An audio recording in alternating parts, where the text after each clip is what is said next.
Let's see who can save you now, princess." The words came out low and cruel as the man grabbed Emma's shirt and yanked, tearing it clean down the front. Her breath hitched in her throat as the room froze, beer glasses mid-air, every eye turning to the sound of ripping fabric. Emma stood motionless, half exposed, her tray shattered on the bar floor. The laughter of the tattooed man echoed through the silence, cruel and deliberate, as he soaked in the spotlight of humiliation he'd created.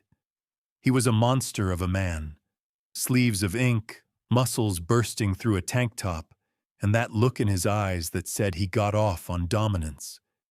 His buddies in the corner snickered like vultures around a carcass, watching him violate the dignity of the young waitress like it was sport.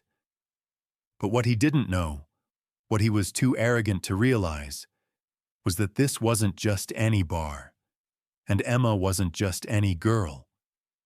At the back of the room, seated in worn leather chairs with patches that told stories no civilian would dare to ask about, sat a row of men who didn't blink when chaos started. They waited for it to finish. The Hells Angels chapter had been coming here every Thursday for 5 years. This bar was theirs, and so was she. Emma wasn't blood, but she was something deeper. She was loyalty. She was the girl who smiled through double shifts, who never let them leave without a laugh or a hot plate. She knew their scars, their drinks, their stories. She belonged. And in that moment, as the man held her shirt in one hand like a trophy, he made the mistake of thinking no one would care. One chair scraped back, slow, heavy, and then Diesel stood, broad as a doorway, beard like silver wire, arms wrapped in ink that had meaning. He didn't speak right away. He didn't need to. When he walked, boots hitting hardwood like hammers, every breath in the room went shallow. "Put her down," he said, each word forged in fire. The man blinked, tried to laugh. "Relax, old man, we were just playing." But Diesel didn't stop. Behind him, one by one, the rest of the crew rose.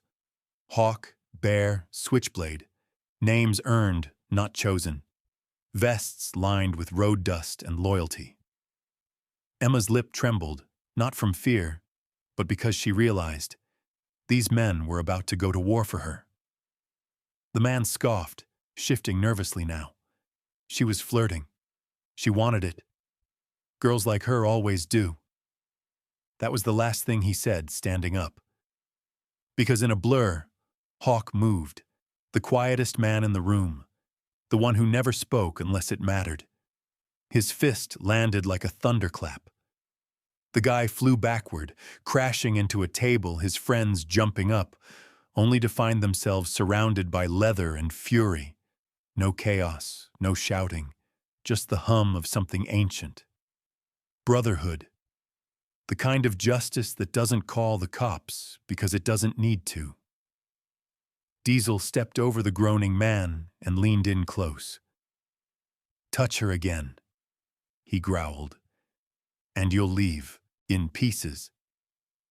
Emma collapsed behind the bar, pulling her arms around her exposed chest, shaking not from pain, but from relief. And then came the softest part.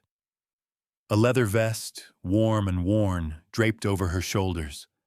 Hawk stood there, not saying a word, just placing protection on her like a crown. "A queen don't deserve to be treated like that," he said. Behind them, the other angels turned their backs to her, forming a human wall to give her privacy and respect. 2 years ago, Emma had shown up here with nothing but a duffel bag and a cracked phone. She'd left an abusive boyfriend, a toxic family, and a life full of bruises no one ever asked about. Diesel gave her a job on site, said he saw fire in her. Hawk taught her how to ride, said she needed to know how to escape if the world came chasing. They didn't just give her work, they gave her family. The police came 20 minutes later, called anonymously. The man and his friends were outside, bloodied but intact.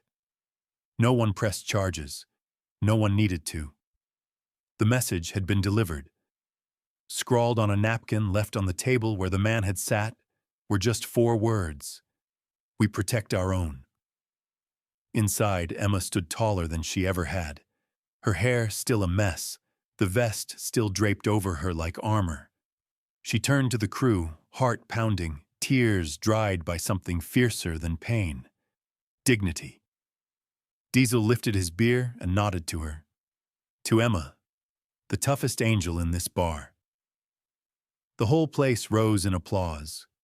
Not for violence, but for a girl who mattered. Never mistake kindness for weakness. You never know who's watching, or who's ready to stand when it matters most. Before we end this story, let us know in the comment, where are you watching from? If this story moved you, don't forget to like this video, leave a comment, and subscribe for more powerful stories like this one. You never know. The next one might just change your life.